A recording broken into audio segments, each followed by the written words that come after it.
혼자서 생활하시는 분이라면 네. 크게 어렵지 않아요. 가능해요? 빚이 없거나 뭐 이러시면 대신에 자기계발비가 굉장히 많은 부분을 차지했어요. 아, 2030분들이 네, 열심히 네. 사는 거 아닌가요? 열심히 사는 거죠. 네. 열심히 사는 건데 이제 갑자기 이제 큰 돈이 생기거나 계획 없이 당첨되면 막 집도 막 사고 싶고 그쵸. 막 이러시잖아요. 근데 이렇게 이러면 바로 뛰어나가시지 마시라고.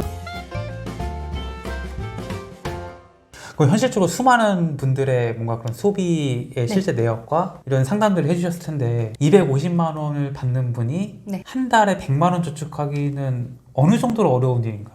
혼자서 생활하시는 분이라면 네. 크게 어렵지 않아요. 가능해요? 빚이 없거나 뭐 이러시면 대신에 네. 이제 마음을 굳게 가지시고 정말 다른 친구들을 네. 만났을 때 비교 안 할 자신이 있고 그리고 사실 제일 좀 문제되는 게 경조사 부분이에요. 경조사 때 무리하게 이제 단순히 이제 친분 또는 이제 나의 쉽게 말하는 가오나 이런 거에 흔들리지 않을 자신이 있으신 분들 네. 이런 분들이면은 100만 원은 저는 가능하다고 봐요. 그러니까 내가 혼자 살면서 250만 원을 받는다고 하면은 네. 100만 원 정도는 좀 해줘야 된다. 100만 내가 원 뭔가 정도는 재무사를 통해서 네. 돈을 좀 모아보겠다고 네. 하면 근데 이 100만 원도 한 군데 몰빵을 하는 거는 되게 무서운 거라고 생각을 해요. 100만 원을 그냥 통째에 넣는 게 아니에요? 네네네네. 그러니까 만약에 100만 원을 한 군데에 넣는다고 하더라도 조금의 이제 숨쉴 구멍은 만들어 드려야 그냥 갑작스럽게 해약을 하지 않아요.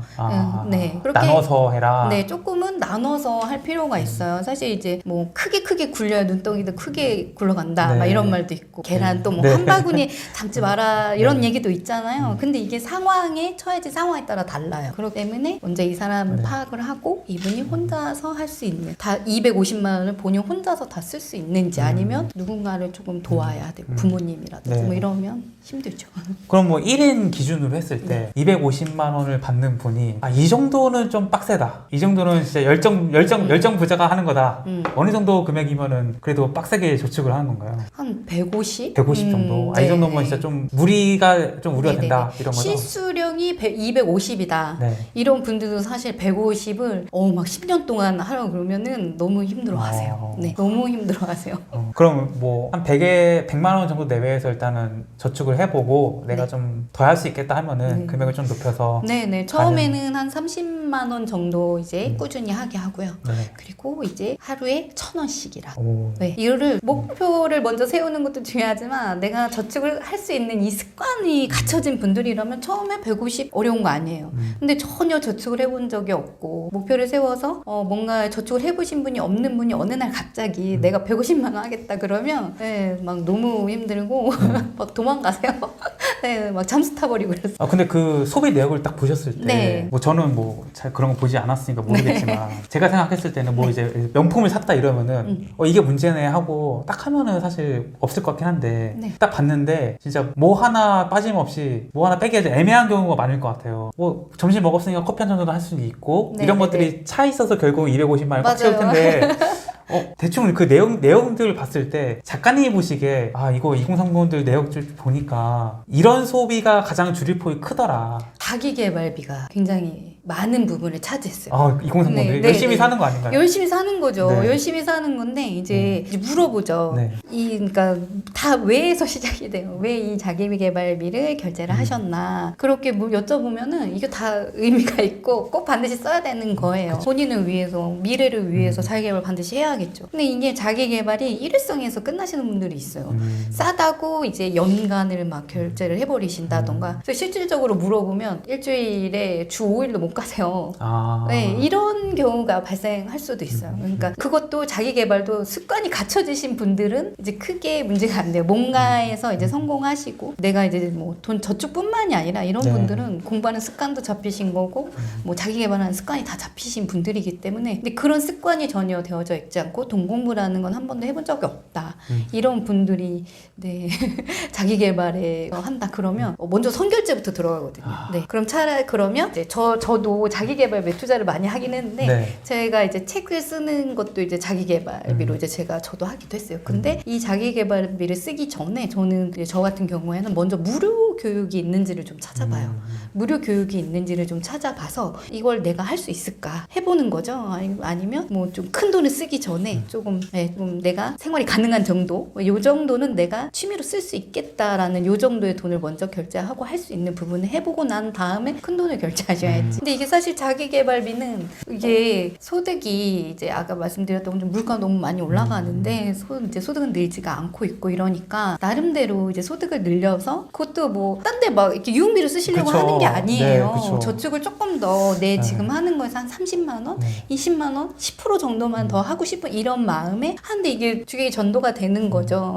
그러면 그게 저축이 제대로 안 돼. 아 근데 이 자기계발 제가 의외긴 하네요. 보통 이제 뭐 말씀하신 술 이런 거는 누가 봐도 네. 이것 좀 줄여라. 네네네. 커피 좀 저렴한 거 먹든지 줄여라 하면 되는데 자기계발비 뭐 한 달에 30만 원 이렇게 써놓으면은 한 달 사시면 1년이면 그게 그게 이런- 목돈인데. 이게 의외로 함정이군요. 이게. 네, 그러니까 저희 책에 나오는 주인공 13분도 이렇게 막 무분별한 지출을 하시는 분들이 아니에요. 아. 그런 분들이었기 때문에 저도 이제 그분들을 더 좀 잘 되면 좋겠다 해서 이제 상담을 해드렸고 이제 같이 성장을 할 수 있게 했었던 거예요. 이제 뭐 재무 설계나 돈에 대한 책들을 많이 읽어봤지만 작가님께 써주신 그 복권 당첨에 대한 부분이 참 새롭고 재밌었어요. 아 그래요? 왜냐면은 웬만한 재테크 서적과 네. 돈에 대한 책에서는 복권을 다루진 않거든요. 예. 근데 이제 책에서 네. 이제 복권에 당첨된다면은 네. 뭘 해야 된다고 이제 제시를 해주셨잖아요. 네. 저도 이제 복권에 딱 당첨됐을 때, 아, 이거 뭐 로또 1등이 얼마니까, 네. 뭐 이거 받으면은 아파트도 하나 살 수 있고, 뭐 이런 생각 했는데, 네네네. 아, 작가님 책을 보니까 이게 아니더라고요. 복권 당첨에 뭘 해야 되나요? 네. 사실 복권 사기만 해도 행복하죠. 보면 네. 이게 사실 저도 복권 이제 가끔 사거든요. 사실 저는 이제 재미로 많이 사긴 하는데 복권에 당첨되면 사실 진짜 그냥 산 순간부터 행복해요. 당첨이 된 게 네. 아니더라도 될 것 같으니까. 되기 전이 사실 네. 더 행복하거든요. 맞아요. 별의별 막 목표도 생기고 하고 싶은 막 그런 행복한 그런 추억들 많이 이제 생기시게 되는데 근데 이제 상담하면서 이제 느낀 게 있어요. 갑자기 이제 큰 돈이 생기거나 또 이런 목돈들이 생기면 꼭 불안과 혼란들이 찾아오는 거예요. 그래서 제가 이렇게 조언할 때 보면은 꼭 말씀드리는 게 있어요. 이렇게 당장 아까 말씀하셨다시피 이게 당첨되면 막 집도 막 사고 싶고 그쵸. 막 이러시잖아요. 바로 뛰어나가시지 마시라고 말씀드리거든요. 이것도 진짜 딱 6개월만 묵혀보라고 말씀을 드려요. 6개월이 힘드시다면 얼마나 나가시고 싶겠어요. 하지만 진짜 딱 3개월 안 되면 한 달만이라도 그 기간 동안에 이제 정말 목표를 한번 내가 정말 아까 처음에 말씀드린 10년 뒤, 3년 뒤, 5년 뒤 뭐 이런 목표는 뭐였는지를 한번 점검을 하고 이런 목돈도 계획을 세워서 쓰시면 그 돈을 지킬 수가 있거든요. 그래서 저는 돈은 준비된 사람 곁에 오래 머문다고 생각을 해요. 그래서 복권이든 예상치 못한 돈이든 마음을 먼저 준비하는 것이 가장 중요하다고 생각해요. 근데 사실 실제로 보면 복권에 당첨되신 분들이 그렇게 행복하게 살고 있지 않잖아요. 네, 그렇다고 하더라고요. 네네, 실제로는 더 불행하고 그게 준비가 안 되고 정말 받자마자 네, 준비가 안 된 상태에서 그런 거 아닐까라는 생각하게 됩니다. 아니 이제 그런 기사들이 종종 나오긴 하잖아요. 뭐 복권 1등에 당첨돼서 뭐 몇백억, 뭐 네, 맞- 몇천억, 몇십억을 받으신 분들이 뭐 몇 년 뒤에 뭐 파산을 했다, 네. 뭐 마약 중독자가 네, 됐다 맞아, 이런 게 맞아요. 나오는데 이게 단순하게 계산했을 때 이게 뭐 하다못해 20억만 받더라도 1억씩 20년을 쓸 수 있는 네, 네, 돈이잖아요. 맞아요. 이런 게 약간 이제 당첨되지 못한 사람 입장 봤을 때는 맞아요. 이 돈을 왜 그렇게 다 달릴까? 네, 네, 네. 그러니까 그냥 넣어놓고 이자만 받아도 훨씬 더 그쵸. 풍족한 것 같은데 네. 그 이게 재무 설계사의 관점에서는 뭐 모두가 그런 건 아니겠지만 1등이 당첨돼서 돈을 다 날리시고 오히려 더 상황이 나빠지게 되시는 분들은 어디에 문제가 있다고 생각하세요?